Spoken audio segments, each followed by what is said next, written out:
अस्सलामु अलैकुम रहमतुल्लाहि व बरकातुहू। नहमदुहु व नुसल्ली अला रसूलिहिल करीम। अम्मा बादु फ़अऊज़ु बिल्लाहि मिनश शैतानिर रजीम। बिस्मिल्लाहिर रहमानिर रहीम।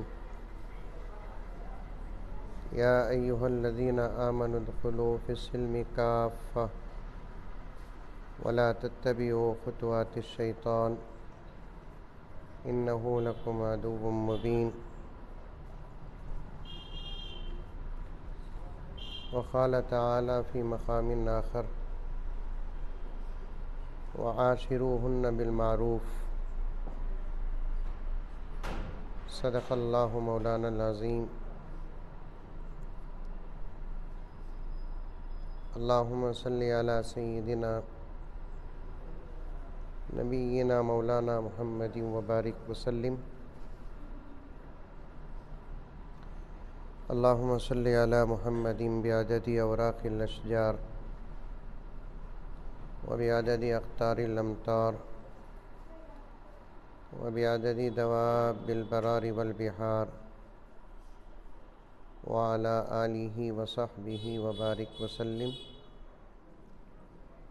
अल्लाहुम्मा सल्लि अला मुहम्मदिन कमा हुवा अहलुहु व मुस्तहिक़्क़ुहु। मुअज़्ज़ज़ सामीन, पर्दानशी ख़वातीन,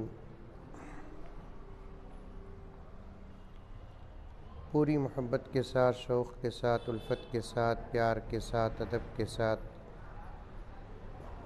एहतराम के साथ, इखलास के साथ दिल की गहराई से एक मरतबा दरूद शरीफ पढ़ लें। दरवाज़ा बंद कर दो, सब दरवाज़ा।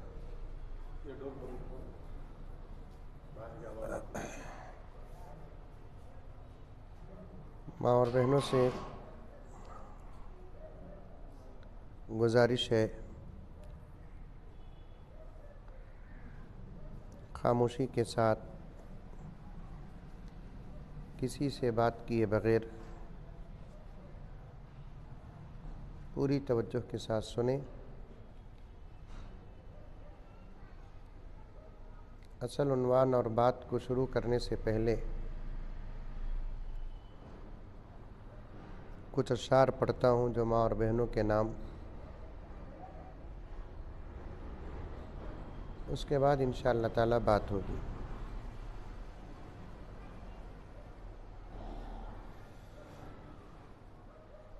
ऐ माओ बहनों बेटियों, दुनिया की ज़ीनत तुमसे है। अथनी में अशार वग़ैरह समझ में आती बात?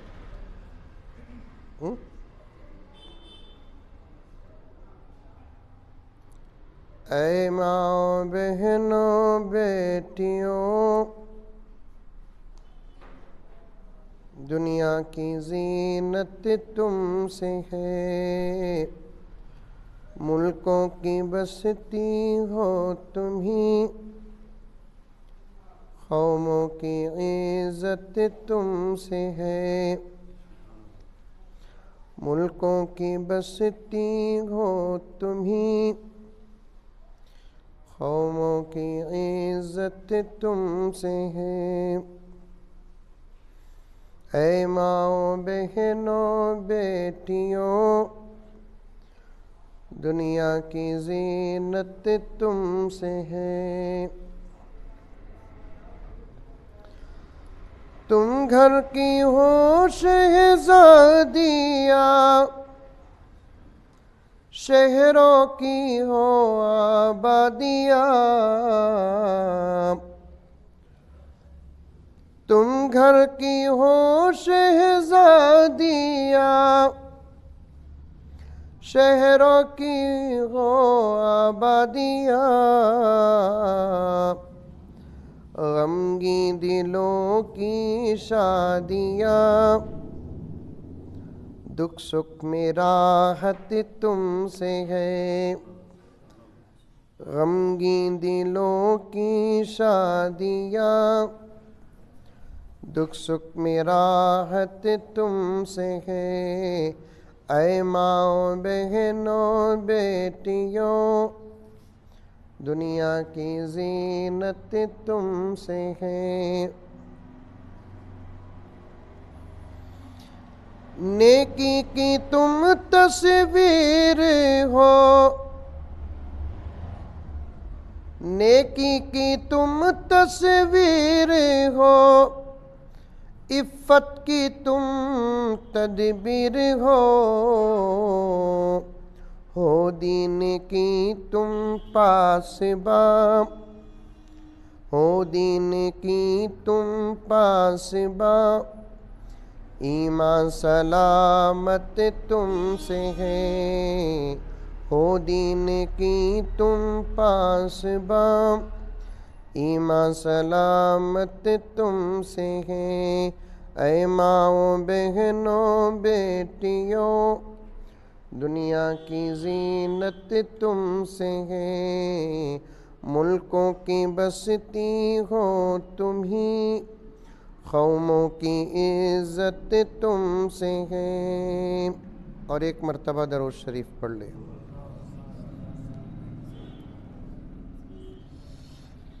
आम तौर पर मैं जहाँ भी जाता हूँ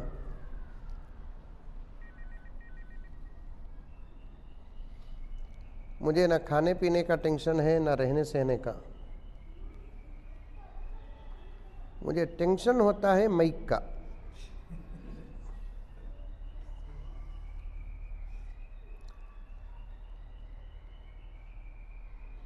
एक माइक का इंतज़ाम मुक़र्रिर के पास भी होना है,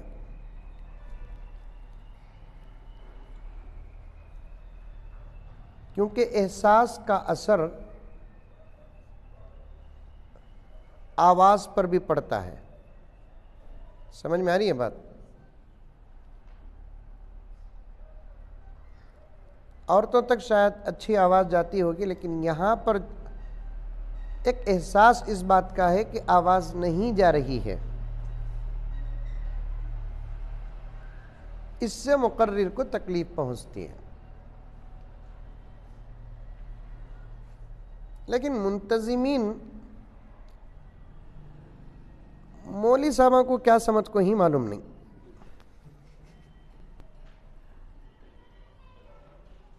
फरिश्ता समझ को ही या मिशन समझ कर ही मालूम नहीं। आइंदा से इस बात का खास ख्याल रखें।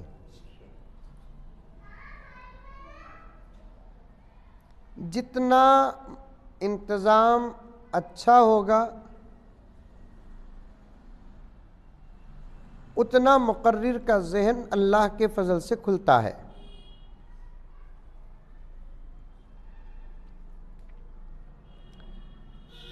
तो तब जाकर बातें अच्छी अच्छी आती हैं। गर्ज़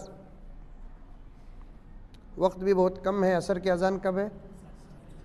4:30 बजे तक इंशाल्लाह 5-6 मिनट आगे पीछे बात हो जाएगी।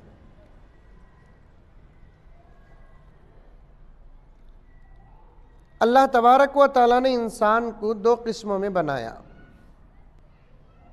एक किस्म मर्द, एक किस्म औरत। मर्द भी इंसान है, औरत भी इंसान है।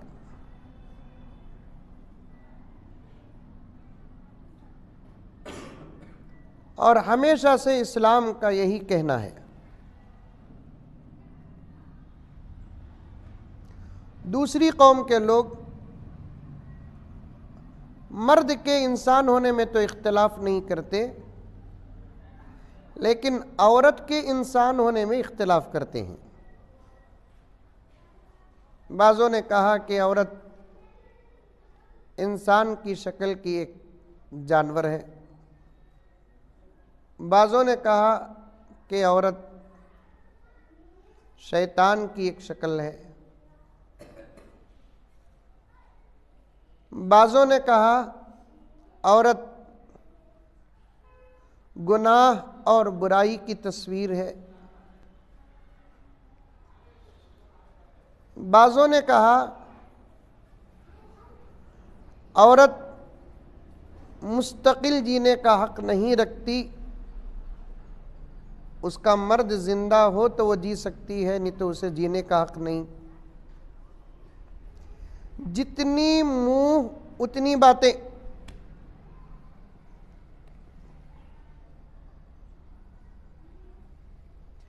लेकिन दुनिया में जितने मज़ाहिब हैं उन तमाम में से तन्हा एक इस्लाम ही वाहिद ऐसा मज़हब है,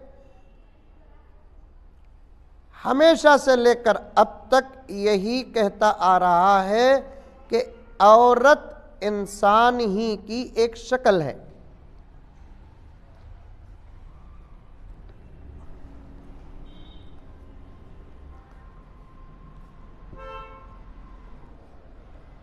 अब दुनिया की दूसरी कौमें इस बात को मान रही हैं। उसकी वजह क्या? दुनिया में एक कमेटी बनी है ह्यूमन राइट्स,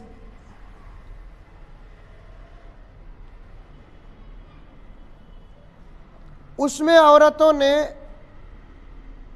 ये बात मनवाना चाहा कि जो इख्तियारात मर्दों के होंगे वही इख्तियारात औरतों के होंगे। मर्द जैसा एक मुस्तकिल इंसान है वैसे औरत भी एक मुस्तकिल इंसान, इसका पूरा हक देना चाहिए। इस पर जुलूसे निकले, कॉन्फ्रेंसेस मुनक़िद हुए, अदालतें कायम हुई। बाद में चलकर पता नहीं दिल से इस बात को माने कि न माने, लेकिन ज़ाहिरी तौर पर इस बात को तस्लीम कर लिए कि औरत भी एक इंसान है।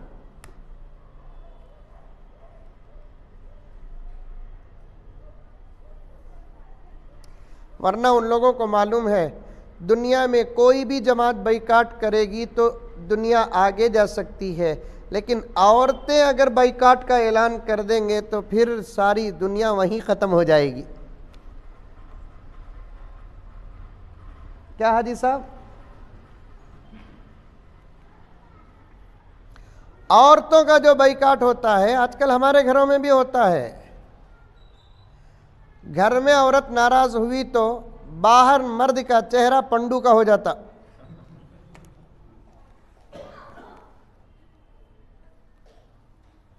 टमाटो का हो जाता, प्याज का हो जाता, उतरी सो कोथिमीर का हो जाता।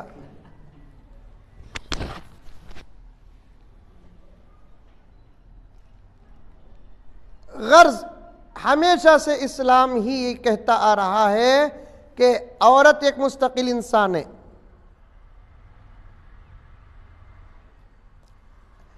जिस एहतमाम के साथ अल्लाह ने मर्द को पैदा किया उसी एहतमाम के साथ अल्लाह ने औरतों को भी पैदा किया।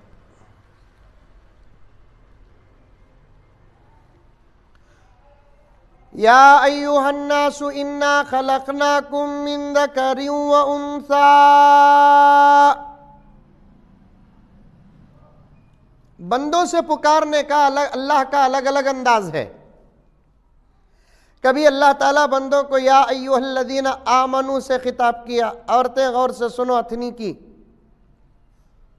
कार में बैठा था तो साथियां बोले बहुत आगे ही, बोलकर मैं डर गया।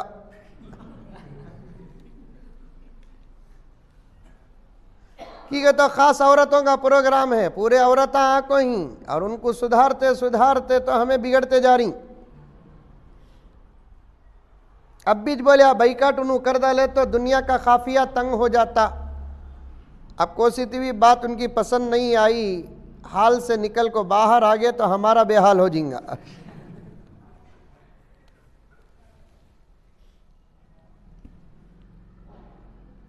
लंबी चौड़ी बात नहीं होगी आपा, अमल की बातें अर्ज करूंगा, लेकिन मुकद्दमे के तौर पर अर्ज कर रहा हूं। पूरे दर्द के साथ, पूरी फिक्र के साथ, पूरी उम्मीद के साथ अर्ज कर रहा हूं। आज मर्दों का हो या औरतों का हो, मिजाज बन गया, पहले सामने वाले सुधरें दो, बाद में हमें सुधरते ही। ऐसा अगर सोच है तो कभी सुधरते नहीं। पहले हमें सुधरेंगे, इंशाअल्लाह सामने वाला भी सुधर जाएगा। ये मेंटालिटी जब आती ना, इंशाअल्लाह ताला सुम्मा इंशाअल्लाह बहुत जल्द इनकलाब आएगा। समझ में आई बात? पहले उन्हें सुधरन दो। ये उन्हें उन्हें उन्हें हमारे बेंगलुरु में भी बहुत है, अतनी में भी है।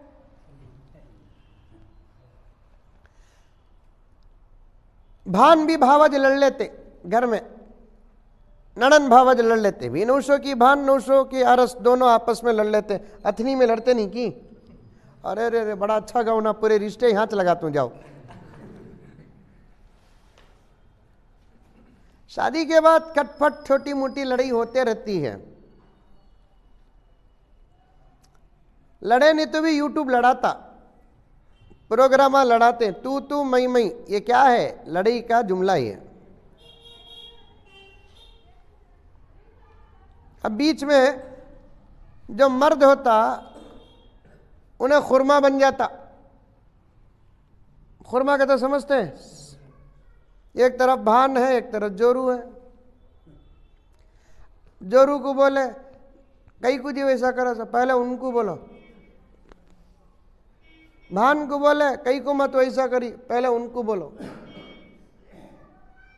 सामने वाले पर अगर हालात डालेंगे तो कभी इनकलाब नहीं आएगा। दो चीजें, एक घर को बनाना है तो गलतियां अपने ऊपर डाल लो, अल्लाह को राजी करना है तो सबसे पहले खुद माफी मांगो। समझ में आ रही है बात? औरत समझती मेरी बात? समझते हैं? हाँ, इतनी सादी उर्दू नहीं सुने तो फिर अमेरिका की उर्दू बुलाना। घरों को बनाने के लिए, घरों को संभालने के लिए, अच्छी नस्ल घर से पैदा करने के लिए, अल्लाह को राजी करने के लिए दो काम करना। एक काम बाई चांस तकरार हो गई तो गलतियां अपने ऊपर डाल लो, मेरे से गलती होगी। अल्लाह को राजी करना है तो सामने वाले से पहले खुद आगे बढ़कर माफी मांगो।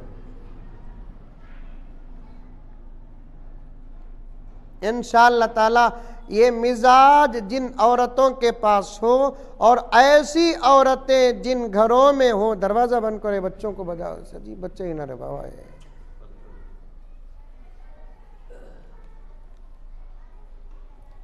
ये मिजाज जिन औरतों के पास हो और ऐसी औरतें जिन घरों में हो, मैं उनको घर नहीं कहता, जन्नत के छोटे छोटे टुकड़े कहता हूं। सास भी बहू लड़ लिए, सास बोलना मेरे से होगी मां भूल, बहू बोलना नहीं मी मेरे से हुई सो। यहां सास को अम्मी ना बोलते, नहीं बुड्ढी बोलते की, सामने अम्मी पीछे बुड्ढी, इसे बोलते निफाक।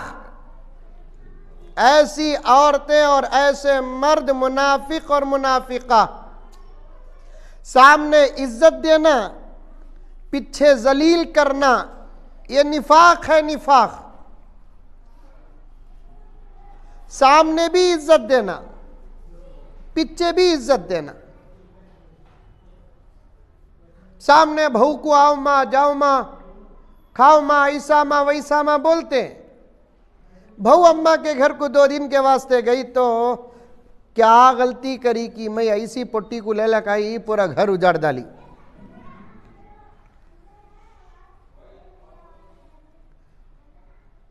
हजरत शेख सादी रहमतुल्लाह अलैह फरमाते हैं, ऐ लोगो, अगर मेरे अंदर कोई ऐब है तो मेरे सामने बयान करो, क्योंकि वो ऐब को बदलना मेरे पास है, मेरे पीछे बयान करने से मैं बदल नहीं सकता।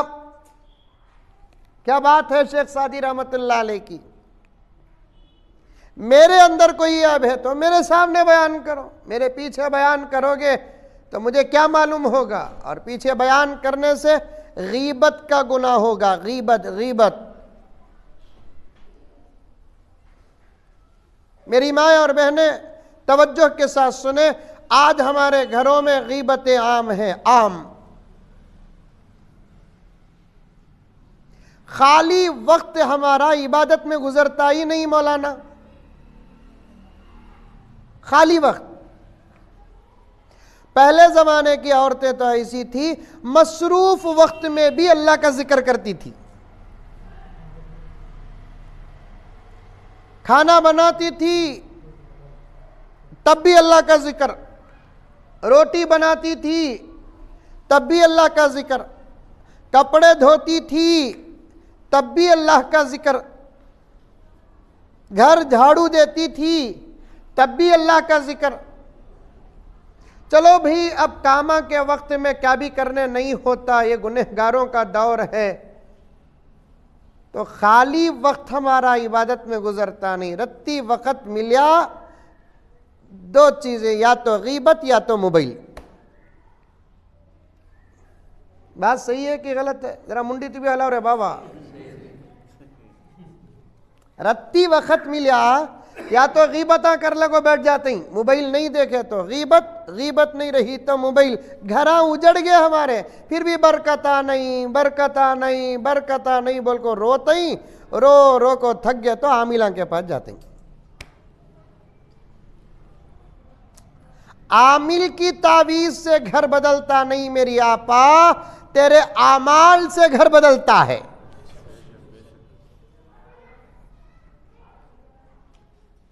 आमिल की तावीज से घर बदलता नहीं। आज तक दुनिया में कौन सा भी आमिल बोलिया क्या तुम्हारे अंदर गीबत है मैं उसमें बरकत नहीं बोल को कौन सा भी आमिल बोलिया है? तुम्हारे अंदर झूठ है मैं उसके वास्ते बरकत नहीं बोलकर कौन सा भी आमिल बोलिया है? तुम्हें यूट्यूब बहुत देखते ही मां उसके वास्ते बरकत नहीं बोलकर कौन सा भी आमिल बोलिया है? तुम्हें शौहर का अदब नहीं करते मां उसके वास्ते घर में बरकत नहीं बोलकर कौन भी बोलिया है? तुम्हें नमाज नहीं पढ़ते मां, नहूसत है तुम्हारे घर में कौन भी बोलिया है? तुम्हें कुरान नहीं पढ़ते मां इसके वास्ते बरकत नहीं बोलकर कौन भी बोलिया है? आमिल के पास गए तो खाली एक ही चेक, कौन की करदा ले क्या की होगा।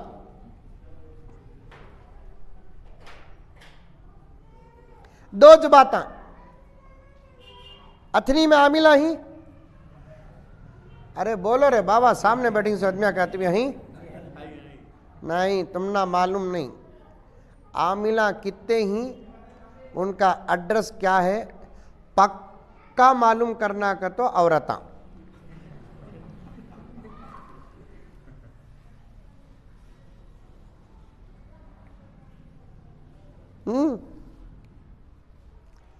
मैं तो करीब में यहाँ तक बोल दिया कि बार बार आमिलों के पास जाने वाली औरतें और मर्दों का ईमान खतरे में।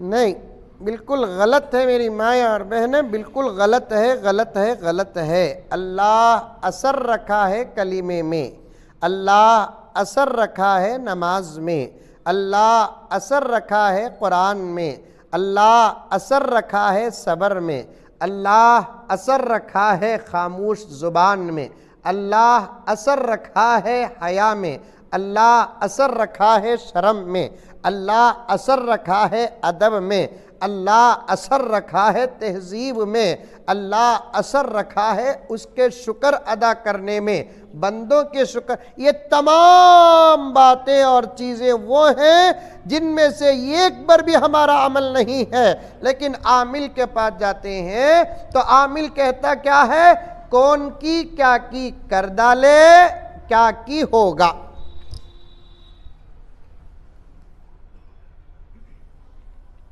मंजे एक आपा फोन करी, मंजे भी फोना बहुत आती।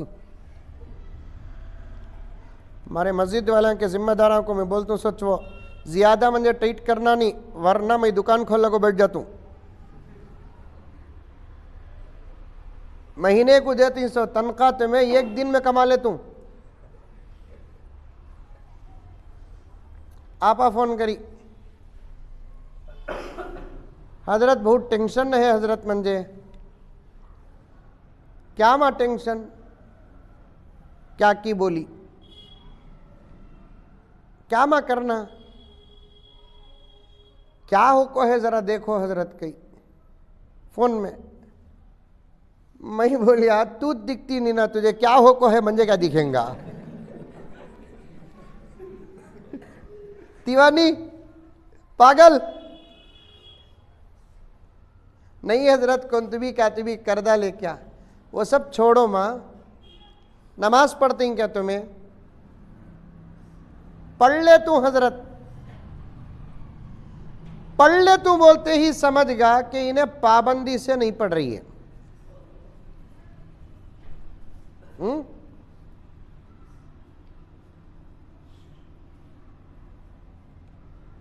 मर्द हो के औरत एक वक्त की नमाज अगर छोड़ते हैं, शेख अब्दुल कादिर जीलानी रहमतुल्लाह अलैह फरमाते हैं एक कदम कुफ्र के करीब हो जाते हैं।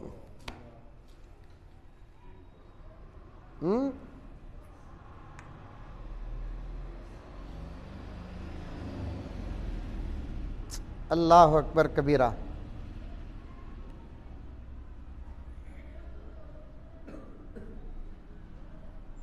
बात गहरी हो जाएगी, लंबी हो जाएगी। नमाज की पाबंदी करो, नमाज की। फुकाहा फरमाते हैं सर के ऊपर अगर तलवार भी हो उस वक्त भी नमाज पढ़ना है।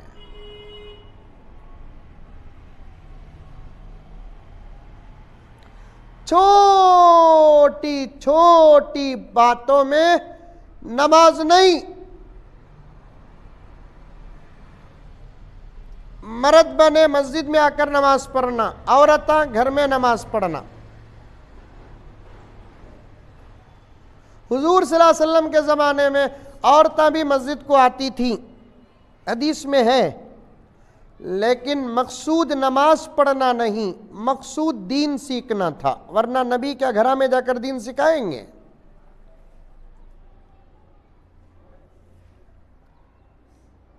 और पीछे आकर खड़ती थी और नमाज पढ़ती थी। उसके बाद हज़रत अबू बकर का ज़माना आया, बड़े मसाइल थे। उसके बाद जब हज़रत उमर का ज़माना आया, हज़रत उमर रज़ी अल्लाह ताला अन्हु ने औरतों को मस्जिद में आने से रोक दिया। हुजूर सल्लल्लाहु अलैहि वसल्लम भी अपने ज़माने में औरतों को मस्जिद की तरफ औरतों को बुलाई नहीं आज तक, और औरतों को मस्जिद के बजाय घर में नमाज पढ़ने की बड़ी तरगीब दी अल्लाह के रसूल सल्लल्लाहु अलैहि वसल्लम। औरतें जितना अंदर नमाज पढ़ेगी उतना ज़्यादा सवाब।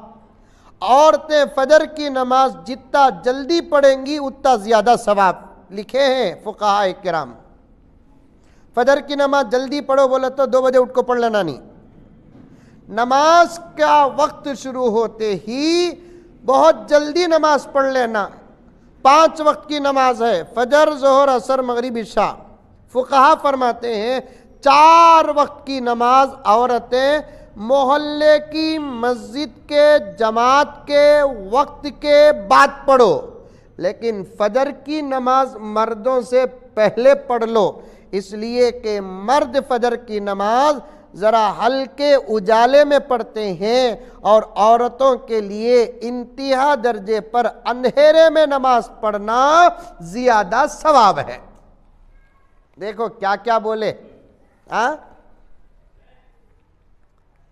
मेरी आपा यहाँ और एक बात निकलती है, जिस औरत को अल्लाह तबारक व ताला अपनी इबादत के लिए उसके घर से निकाल को मस्जिद में आने की इजाज़त देता नहीं, तुम्हें 2 रुपए की कोथिमीर के वास्ते पूरा अथनी फिरते।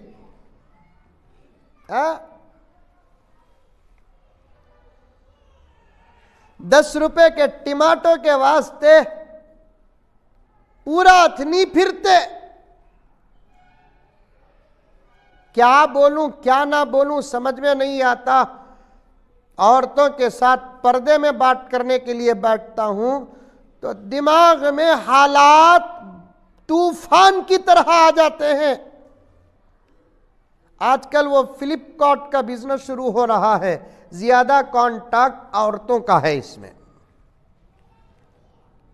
मर्द बने खाली दिखावे के वास्ते मोबाइल लेते ही 2-3 पिक्चर देखे तो सुबह से रात हो जाती। उनको फ्लिपकार्ट भी मालूम नहीं, कार्ड फ्लिप भी मालूम नहीं उनको। पूरा इन लोग पूरा ऑनलाइन मंगाते। मालूम है आपा तुझे क्या मुसीबत है, इसके अंदर का राज क्या है, और तुम नहीं जानते। फ्लिपकार्ट में बुक करने के बाद लाकर डोर डिलीवरी देने वाला जो होता नहीं, उसमें से 70% नौजवान तकरीबन इस्लाम दुश्मन के होते हैं।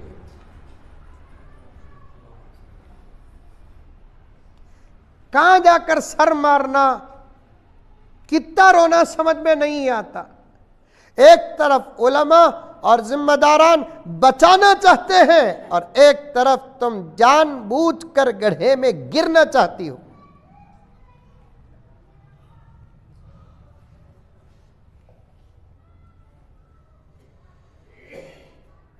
रास्ते में कपड़े बेचने वाला कपड़े बेचता है, उसके पास भी कोई चीज ना लो,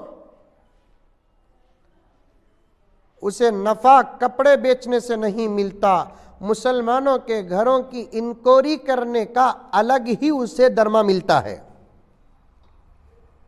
और आपा अल्लाह की कसम, इस्लाम में ईमान के बाद सबसे बड़ी दौलत तेरी इज्जत है। तेरी इज्जत ना हो तो वो मर्द किसी भी हैसियत का क्यों ना हो जलील हो जाता है।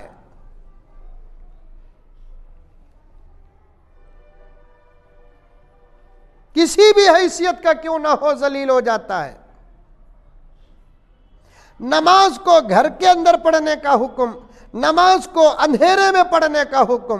कुरान मालूम है, कुरान अल्लाहु अकबर कबीरा, सारी दुनिया का सबसे ज्यादा खूबसूरत अल्लाह का कलाम, सबसे ज्यादा पढ़ा जाने वाला कलाम, हर घर के अंदर रहने वाली किताब है। इसके जितने चाहने वाले हैं उतने दुश्मन भी हैं। सारी दुनिया के अक्सर लोग दुश्मनी करते हैं। कुरान सलामत लेकर बता रहा है, तुम क्या मुझे मिटाओगे? मुझे मिटाने वालों को हर जमाने में मिटते हुए मैंने देखा है।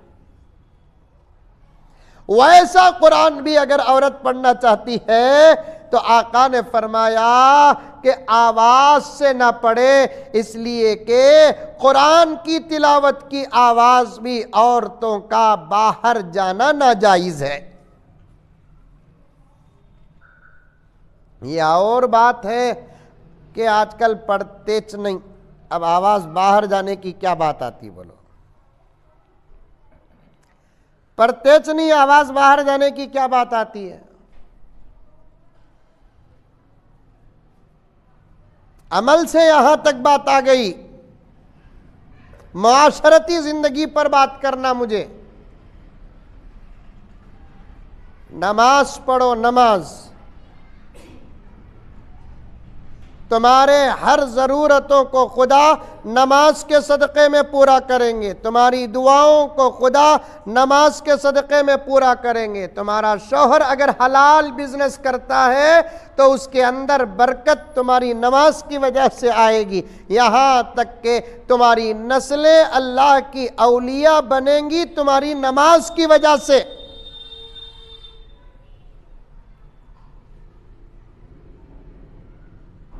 नहीं पढ़ती औरतें नमाज, वैसा भी अगर पढ़ी तो फैजी, क्या फैजी, रोटी तवे में दाल को रोटी पक को उतरने से पहले मौलाना आपा के 4 रकात हो जाते। वाह वाह वाह वाह।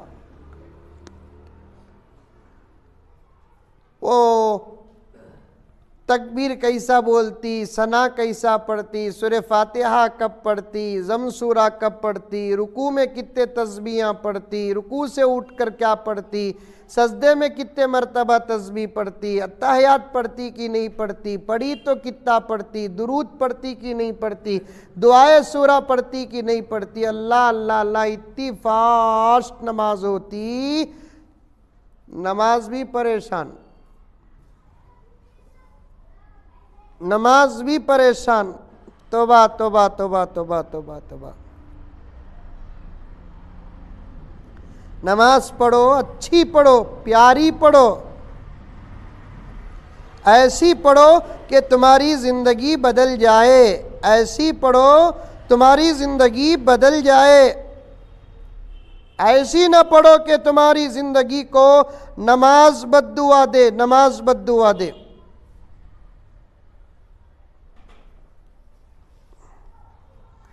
नमाज के मुतालिक कुछ अशार थे, बड़े अच्छे थे वो अशार। हजरत राबिया बसरिया नमाज पढ़ती थी, जहां सजदा करती थी सजदे की जगह से नूर निकलता था।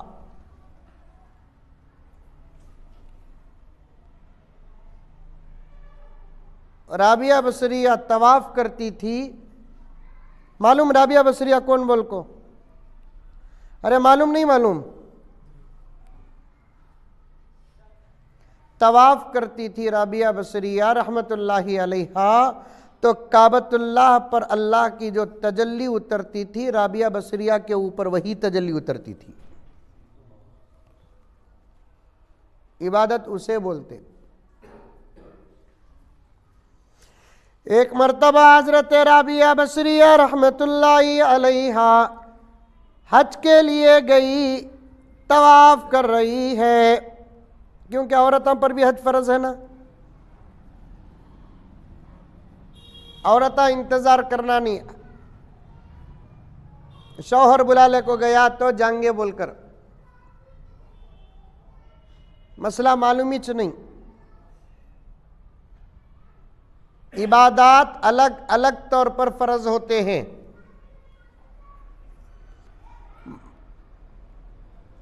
नमाज मर्द अलग पढ़ना, औरत अलग पढ़ना। रोजा मर्द अलग रखना, औरत अलग रखना। ज़कात और हज के बारे में बात अल्लाह का करम है आ गई। ज़कात और हज के बारे में औरतें बड़े धोखे में हैं।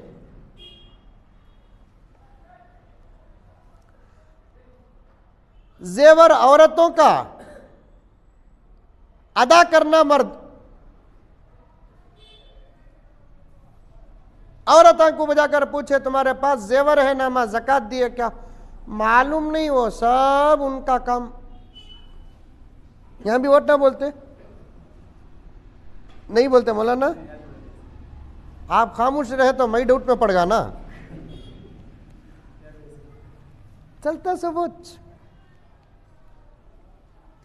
5 लाख का जेवर आपा के पास है, ज़कात की फिक्र नहीं।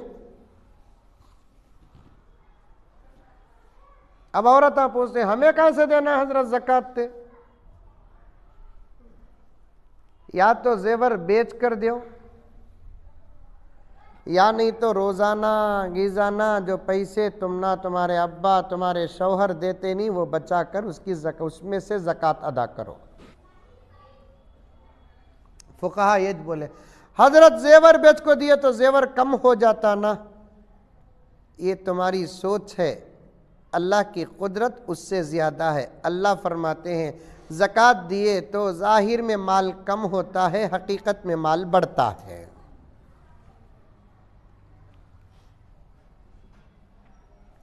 हाँ, अगर किसी का शौहर इतना अच्छा है और वो औरत इतनी खुशनसीब है, वो कहते शौहर बोलता तुम्हें जेवर बेचो नको जी, तुम्हारी तरफ से मैं ज़कात दे डाल, तुम बोले तो आई लव यू बोलना।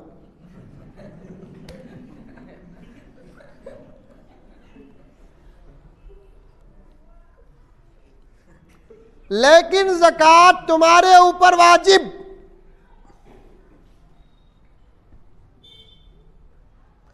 तुम्हारे माल पर अगर 1 साल गुजर गया तो अपने शौहर से ख्याल पेश करो, मेरी दौलत के ऊपर 1 साल मुकम्मल हो गया। क्या करना ज़कात के बारे में? तुम्हें देते ही कि मैं बंगड़ी बेच कर दूं की? शौहर बोलता नहीं बेगम, मैं तुम्हारी ज़कात कितनी निकलती तोल ले काको, जेवर तोल कर हिसाब मौली साहब से पूछ को आकर बोलतूं, मैं तुम्हारे हाथ में पैसे देतूं, तुम्हें उसे ज़कात समझ कर लोगों में तकसीम करो। ज़रे पैसे मेरे भी रिश्तेदारों को दो, ज़रे पैसे तुम्हारे रिश्तेदारों को दो, इससे मोहब्बत पैदा होती। बाज़ औरतें जुल्म क्या करते ही, जेवर पहनती, इन्हें ज़कात देना उन्हें, मर्द के रिश्तेदारों को नहीं देना कहते, पूरा इसके रिश्तेदारों को देना कहते। क्या ही कूपूल करो, जेवर मेरा, मैं दे तू मेरे रिश्तेदारों को। देखे क्या सोनिया गांधी की अकल ले।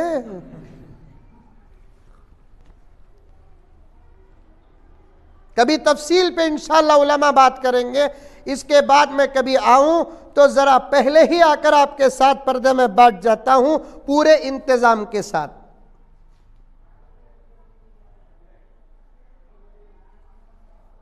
दो चीजों में औरतें बड़ी गफलत करती हैं, एक ज़कात के बारे में, एक हज के बारे में। ज़कात के बारे में भी उनु दिए तो दिए, नहीं दिए तो नहीं दिए। हज के बारे में भी उनु बुलाले को गए तो हज, नहीं तो नहीं। आपा तेरे पास ज़कात अदा करने के बाद इतनी दौलत है कि हज कर को तू वापिस आ सकती है, तो कसम अल्लाह की तेरे ऊपर हज फर्ज है। हाँ, तुम्हारे शौहर बुला लेकर चले गए, ये एहसान। नहीं बोले तो तुम्हें तुम्हारे सफर का खर्च उठाना। तुम्हारे घर में अब्बा जाते हैं तो अब्बा के साथ, भाई जाते हैं तो भाई के साथ, मामू जाते हैं तो मामू के साथ। शौहर बोलता देखो भी तुम्हारे पास दौलत है, हमारे पास नहीं है, क्या करना? शौहर को बीवी बोलती है काम करो जी, अल्लाह का दिया मेरे पास बहुत है, तुम्हारे भी सफर का खर्च मैं बर्दाश्त कर लेता हूं। चलो राइट। बीवी सूझती, शादी से लेकर हज तक मेरा खर्चा हो रहा है,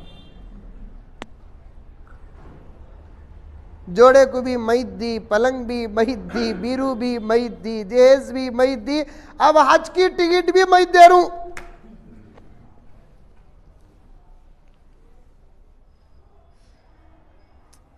बात लंबी और वक्त का तकाजा।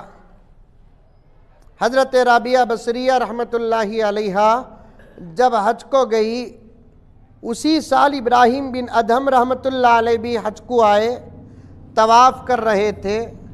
तवाफ़ करते करते इब्राहिम बिन अदहम ने देखा काबतुल्लाह पर जो तजल्ली उतर रही थी, ऐन राबिया बसरिया के सर पर भी वही तजल्ली नाजिल है। फॉलो करते करते गए तो एक औरत पर्दे में लब्बैक पढ़ते हुए जा रही है। इब्राहिम बिन अदहम ने राबिया बसरिया से पूछा, अस्सलामु अलैकुम, ऐ अल्लाह की बंदी, आप कौन हैं? तो राबिया बसरिया ने कहा कि मैं अल्लाह की बंदी हूं। अपने आप को छुपाना चाहा। सब तो अल्लाह के बंदे और बंदियां हैं, आपकी खुसूसी पहचान क्या है, कहां की हैं आप? उस औरत ने कहा मैं बसरा की हूं। बसरा का तो एक गांव अथनी के सका। तो राबिया बसरिया का जवाब सुनकर इब्राहिम बिन अदहम समझ गए बसरा की एक औरत जो इस मकाम तक पहुंची है तो वो कोई और नहीं हो सकती, राबिया बसरिया ही है। तो क्या आप राबिया बसरिया हैं? तो हज़रत राबिया बसरिया ने कहा कि हाँ अल्हम्दुलिल्लाह मैं ही राबिया बसरिया हूँ। तो इब्राहिम बिन अदहम ने कहा कि अम्मा मैं बलख का एक गुनहगार अदहम का बेटा इब्राहिम हूँ। और ज़माने में औलिया अपने आप को कितना गुनहगार समझते थे। हमें 2 रकात नमाज पढ़ लिए तो हमारे से ज़्यादा मुत्तकी परहेजगार कौन बीच नहीं। बात गहराई में चले गई, वापस आने का मौका नहीं मिल रहा है मुझे। मैं यहीं बात को वाक़िया बोलकर ख़त्म कर देता हूँ, 2-3 नसीहतें कर कर। बलख का अदहम का बेटा इब्राहीम हूँ। अच्छा तुम ही इब्राहीम हो जिन्होंने अल्लाह के लिए हुकूमत को छोड़ा? हाँ मैं ही हूँ अल्हम्दुलिल्लाह। अम्मा एक बात पूछना, क्या आपके सर पर वो तजल्ली नूर नाजिल हो रहा है जो काबे पर? ज़रा मेरे सर में भी देखो कि वो नूर नाजिल हो रहा है क्या? राबिया बसरिया देख कर कहती है कि नहीं इब्राहीम, तुम्हारे सर में तो कुछ नहीं हो रहा है। अम्मा मैं तो बलख से निकलकर इस घर को आने तक हर कदम पर 2 रकात नमाज पढ़ के आया हूँ, फिर भी मेरे सर पे वो नहीं जो तुम्हारे सर पर। तो तब जाकर राबिया बसरिया ने कहा कि इब्राहीम तुम आते आते सर झुका झुका कर आए, राबिया तो इस घर को पहुंचने तक दिल को झुका झुका कर आई है। इबादत करो तो ऐसी करो कि इबादत भी नाज करे, इबादत फकर करे, अल्लाह खुश हो जाए। मेरे शेख खुद आलम फरमाते हैं, इबादत करो तो ऐसी करो और एक नमाज का वक्त आने तक तुम्हारे अंदर नमाज का मजा ही मजा रहे, इंतजार ही इंतजार रहे। हमें नमाजा पढ़े तो नमाज भी सूझती, कई को पढ़ी की ने, कई को पढ़ा की ने। बल्कि अल्लामा इकबाल कहते हैं, जिस जगह बेढंगा मुसलमान नमाज पढ़ता है तो ज़मीन कहती है कि बंदे अल्लाह के, ऐसा सजदा कर को तू मुझे ख़राब कर दिया।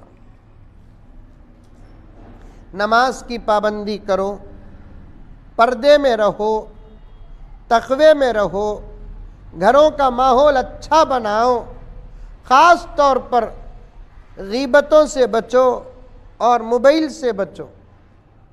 दूसरी हज़ारों बातें हैं बोलने की, लेकिन जहाँ जाते हैं वही दर्द आता है, mobile mobile mobile mobile mobile.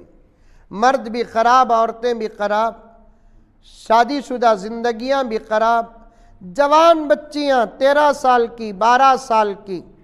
अभी मैं देखा एक बच्ची को, अभी रास्ते में इत्तेफाक से नज़र पड़ गई, कई को देखे बोल को मुझे अटैक करो न को, इत्तेफाक से नज़र पड़ गई, पूरे बुरके में है, हाथा में गुलोज है, इतना जिस्म का, अंदर के कपड़ों का इतना जर्रा नजर नहीं आ रहा है, लेकिन हाथ में मोबाइल है। और 100 बुरके पहन लियो, लेकिन मोबाइल से नहीं बचे तो तुम्हारे पर्दे का एतबार नहीं है। तुम्हें सादा सीधा एक सिंगल पीस का बुरका पहनो। आजकल बुरके में भी पीसा ही मौलाना, जैसे कफन में पीसा ही, 5 पीस का कहते हैं। एक जगह बुरका लेने के वास्ते गया था तो दुकान वाला पूरा कितने पीस का, मैं डर गया, क्या रही कितने पीस का पूछ रहा था बोल को। मर्दों के कफन में 3 पीस होते हैं, औरतों के कफन में 5 पीस होते हैं। वही सच बराबर 3 पीस का भी बुरका है कहते हैं, 5 पीस का बुरका है कहते हैं। सिंगल पीस का बुरका पहनो, लेकिन मोबाइल से बचो। इंशाअल्लाह ताला सुम्मा इंशाअल्लाह तुम्हारे इस हया से अल्लाह तुम्हारे घर में औलिया पैदा करेंगे। पर्दे पर पर्दा, पर्दे पर पर्दा, क्या निकाब, क्या हिजाब, क्या साक्सा, क्या गुलोजा, लेकिन हाथ में देखे तो जबरदस्त मोबाइल। एतबार नहीं पर्दे का। मैं साफ, मेरे घर के अंदर भी कभी फंक्शन होता है, मैं बयान करता हूँ, मेरे रिश्तेदार आते हैं, बाहर भी होता है तो मैं साफ कहता हूँ, तुम्हारे पर्दों का एतबार उस वक्त होगा जब तुम मोबाइल से अपने आप को बचाओगी। जहर भी खाए और जिंदा भी रहे, हो सकता? अरे हो सकता? तुम्हारी जिंदगी तुम्हारा पर्दा है, तुम्हारा मोबाइल जहर है। पर्दा और मोबाइल हरगिज जमा नहीं हो सकते, जैसे जहर और जिंदगी जमा नहीं होते। जहर खाए और इंसान जिंदा हो सकता? मोबाइल इस्तेमाल करे और पर्दा बाकी हो नहीं सकता। जवान बच्चियों के हाथ में शादियां में अब गिफ्ट मोबाइल जरींगत है। इंशाअल्लाह मैं जब पीएम बनतू देखो ऐसे लोगों को फांसी देतू। दुआ करो अल्लाह मुझे पीएम बनाए। क्या तुम्हें दुआ करती? पहले से पीएम हूं मैं।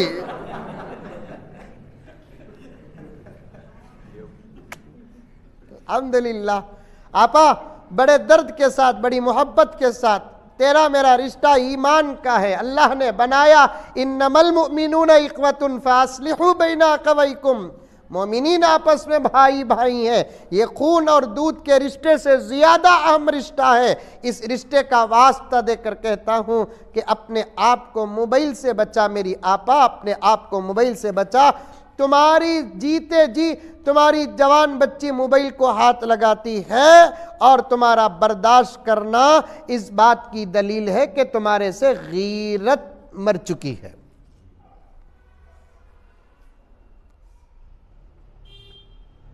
उजड़ के घर आज हिंदुआ रो रहे हैं, ईसाइयां रो रहे हैं। एक गैर मुस्लिम बोलिया मुझे, गुरु हम तुम्हारा बयान बहुत सुनते, तुम्हें मोबाइल के बारे में बहुत बोलते गुरु जी, ऐसा हमारे लोग नहीं बोलते। और बोलो और बोलो और बोलो। इज्जत हर धर्म की चीज होती है।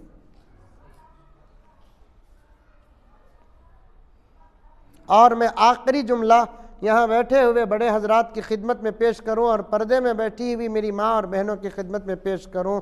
एक मोबाइल के बारे में कोई फैसला अगर नहीं करेंगे तो फिर हमारी आने वाली नस्ल के ईमान की कोई गारंटी नहीं है। लाख तकरीरें करो, लाख मदरसे बनाओ, लाख जमात में निकलो, लाख हज करो, जब तक ये मोबाइल का फितना हमारे बीच में रहेगा हमारे सुधरने के दूर दूर तक के आसार नहीं है। क्या हाजी साहब, क्या मौलाना? अल्लाह हिफाजत करे। अमेरिका में अरबी यूरोपीय ममालिक में शादी से पहले लड़के और लड़के वाले आपस में एड्स के टेस्ट की रिपोर्ट लेते गए थे। अब वो उनके शादियों की ज़रूरी चीज़ टेस्टिंग रिपोर्ट होना HIV की। मैं उतनी बड़ी बात तो नहीं करता, करने की भी ज़रूरत नहीं है। अल्लाह का फजल के उतना बड़ा गुनाह हमारे यहाँ आम नहीं हुआ है। लेकिन लड़का लड़की के बारे में शादी से पहले तहकीक करो कि इनका मोबाइल का इस्तेमाल कितना है।